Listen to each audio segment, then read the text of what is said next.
Пошел ты в жопу тогда.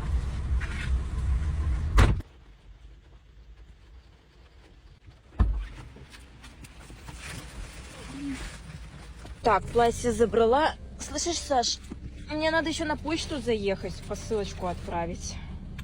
Да блин. Слушай, на рынок тебя вези, на Вайлбрис тебя вези, сейчас еще на почту тебя вези. А что тебя не устраивает? А когда я свои дела буду делать, тебя везде вози, а мне? Ты здесь по району можешь сама пешком пробежаться. Ты видишь, какая погода? Я что, сейчас пешком буду под дождем ходить? Зонтик есть.